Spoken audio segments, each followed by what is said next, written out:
नमस्कार, मैं हूं राम प्रकाश राय। आज पूरे दिन देश की तमाम जांच एजेंसियां जो हैं वो सक्रिय रहीं। लगातार एक के बाद एक कई सारे छापे पड़े। छापों की शुरुआत दरअसल सोमवार से हुई थी, जब छत्तीसगढ़ में कांग्रेस के कुछ नेताओं के तमाम ठिकानों पर छापेमारी हुई थी, जिसको लेकर के कांग्रेस जो है वो केंद्र सरकार पर निशाना साधते हुए भारतीय जनता पार्टी के विरोध में उतर आई थी। कांग्रेस का चूंकि 24 फरवरी से उनका अधिवेशन शुरू होना है, जिसमें सोनिया गांधी और राहुल गांधी के पहुंचने की खबर बताई जा रही है। इसके चलते कांग्रेस ने केंद्र की सरकार पर निशाना साधा कि केंद्र की सरकार भारतीय जनता पार्टी ये राहुल गांधी की भारत जोड़ो यात्रा से डरे हुए हैं और इसलिए कांग्रेस के अधिवेशन को जो उसकी तैयारियां हैं उनको डिस्टर्ब करने के लिए इस तरीके की छापेमारी की कार्रवाई की गई। इसको लेकर के मुख्यमंत्री भूपेश बघेल ने बाकायदा प्रेस कॉन्फ्रेंस की और उन्होंने कई सारे आरोप जो है वो भारतीय जनता पार्टी और केंद्र की सरकार पर लगाए, साथ ही साथ कई सारे सवाल भी उठाए। इसके अलावा भूपेश बघेल ने यह बात भी कही थी कि वो जो है इस तरीके की जो छापेमारी है, जो कार्रवाई है, उससे कांग्रेस के लोग डरने वाले नहीं है। कांग्रेस के लोगों ने अंग्रेजों से मुकाबला किया है, अंग्रेजों से लोहा लिया है, इसलिए भाजपा से तो क्या ही डरने वाले हैं। इसके अलावा तमाम उनके जो नेता हैं, चाहे वो राष्ट्रीय अध्यक्ष मल्लिकार्जुन खड़गे रहे हों, उन्होंने भी सवाल उठाया था। साथ ही साथ अडानी के ऊपर छापेमारी न करने को लेकर के कांग्रेस लगातार भारतीय जनता पार्टी और केंद्र की सरकार पर हमलावर है। वहीं आज जो है वो सुबह से ही लगातार जो तमाम जांच एजेंसियां हैं वो अलग अलग मामलों में अलग अलग राज्यों में जो है वो छापेमारी में लगी हुई हैं, चाहे वो सीबीआई हो, इनकम टैक्स हो, ईडी हो या एनआईए हो। लगातार इन सारी जांच एजेंसियों ने कई सारे अलग अलग कंपनियों या अलग अलग लोगों के ठिकानों पर छापेमारी की है। एनआईए ने 8 राज्यों में एक साथ गैंगस्टर और आतंकवादी संगठनों के जो है वो कथित सहयोगियों के यहाँ पर रेड मारी। ईडी ने झारखंड में जो मनरेगा घोटाले की बात जो होती है उसको लेकर के छापेमारी की, तो सीबीआई ने पंजाब में जो भारतीय खाद्य निगम है एफसीआई और प्राइवेट फूड ग्रेन मर्चेंट्स के बीच जो लेन देन की खबर जो लगातार चल रही थी, कई सारे सवाल उस पर भी आ रहे थे, तो उसको लेकर के छापेमारी की है।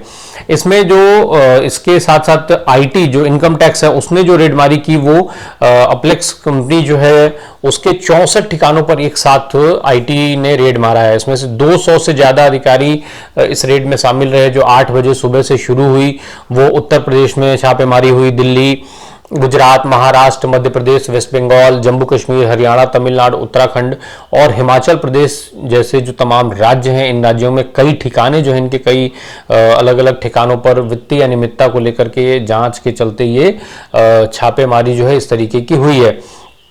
एनआईए की टीम ने आज जो है सुबह करीब 5 बजे से अपनी छापेमारी की कार्रवाई शुरू कर दी थी। ये मोहनपुर के गैंगस्टर सुरेंद्र उर्फ चीकू के यहाँ पर इनकी रेड पड़ी थी और ये जो है वहाँ पर तलाशी का काम इस फिलहाल वीडियो के रिकॉर्ड होने तक जारी था। 4 लोग इस टीम में शामिल थे जो उसमें छापेमारी कर रहे थे। तो इस तरीके के ऑपरेशन लगातार चल रहे हैं। वहीं एफसीआई के ठिकानों पर जो छापेमारी की गई है सीबीआई के द्वारा, उसको ऑपरेशन कनक पार्ट 2 का नाम दिया है सीबीआई ने, और उसमें जो है वो 30 से ज्यादा जगहों पर एक साथ रेड मारी गई है। इस रेड में सीबीआई ने फिरोजपुर, संगरूर, फतेहपुर साहिब, मोगा, लुधियाना, पटियाला, राजपुरा, मोहाली आदि जगहों पर छापेमारी की है। सीबीआई अधिकारियों ने जो है इसका नामकरण किया, उसी के अनुसार वो लगातार छापेमारी की कार्रवाई में लगे हुए हैं। अब जो है इस समय ये सारी एजेंसियों की अति सक्रियता देखी जा रही है। अब ये जो छापेमारी है तमाम, हालांकि ये अलग अलग एजेंसियों के द्वारा अलग अलग मामलों में अलग अलग राज्यों और अलग अलग कंपनियों या दूसरे तरीके के जो तमाम, चाहे वो सुरक्षा से जुड़े मामले हों या इस जो खाद्य से जुड़े घोटाले रहे हों, इसमें छापेमारी भले ही कर रही है, पर इन छापेमारियों को एक तरफ जहां कांग्रेस पार्टी जो है वो अडानी के मुद्दे से ध्यान को भटकाने को लेकर के आरोप लगा रही है, तो वहीं तमाम राजनीतिक विश्लेषक इसे चुनावी साल का जो है वो तेजी बता रहे हैं। कांग्रेस पार्टी लगातार इस चीज को लेकर के केंद्र की सरकार और भारतीय जनता पार्टी पर हमलावर है कि जो छापेमारी की कार्रवाई है वो दरअसल अडानी के मुद्दे से देश के लोगों का ध्यान भटकाने को लेकर के की जा रही है।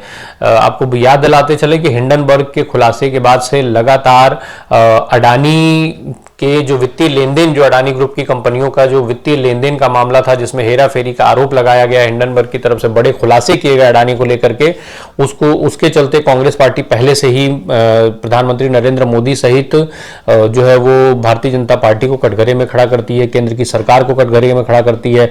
लगातार अडानी और मोदी के जो है वो एक होने, एक साथ मिलजुल करके काम करने, और इसके अलावा प्रधानमंत्री नरेंद्र मोदी के द्वारा गौतम अडानी की कंपनियों को लाभ दिलवाने का आरोप कांग्रेस लगाती रही है। वो लगातार हर रोज अपने सोशल मीडिया हैंडल से एक करके नए नए तस्वीरें शेयर करती है, नए नए सवाल उठाती है। इसको लेकर के वो लगातार भारतीय जनता पार्टी की सरकार को घेरने में लगी हुई है। तो इस तरीके की चीजें पहले से निकल करके सामने आ रही हैं। क्योंकि इस साल देश के कई राज्यों में चुनाव होने हैं, अगले साल लोकसभा का चुनाव होना है। ऐसे में एक तरफ जहां कांग्रेस जो है वो सोशल मीडिया के सहारे भारतीय जनता पार्टी को घेरने में लगी हुई है, वहीं भारतीय जनता पार्टी और केंद्र की सरकार भी कांग्रेस सहित तमाम विपक्ष पर अलग अलग हमले करते हैं।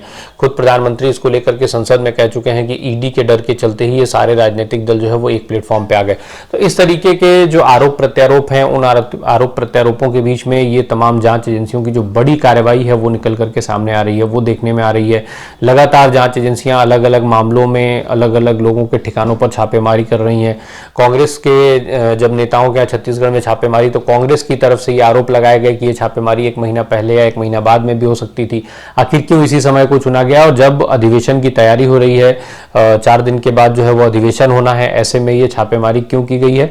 उन्होंने इसको सीधे सीधे भारत जोड़ो यात्रा में जो राहुल गांधी को व्यापक जन समर्थन मिला उससे जोड़ करके और भारतीय जनता पार्टी के लिए कहा कि भारतीय जनता पार्टी इस राहुल गांधी के भारत जोड़ो यात्रा की सफलता से डरी हुई है और इसी के चलते ये अधिवेशन की तैयारियों को डिस्टर्ब करने के लिए इस तरीके की चीजें की जा रही हैं। अब बहरहाल अब सच्चाई क्या है ये तो आने वाले समय में पता चलेगी, लेकिन जो जांच एजेंसियों की सक्रियता है उसको लेकर के भी कई सारे सवाल उठ रहे हैं। अब इसमें जो सवालों के जवाब कब तक सामने आते हैं ये एक देखने वाली बात होगी, पर कहीं ना कहीं जांच एजेंसियों की जो ये अति सक्रियता है उससे न केवल एक सियासत, उसमें जो है सियासत घुसी हुई है, बल्कि कांग्रेस और विपक्षी दलों के पास भारतीय जनता पार्टी को घेरने के लिए पर्याप्त मुद्दे भी मिल रहे हैं। धन्यवाद।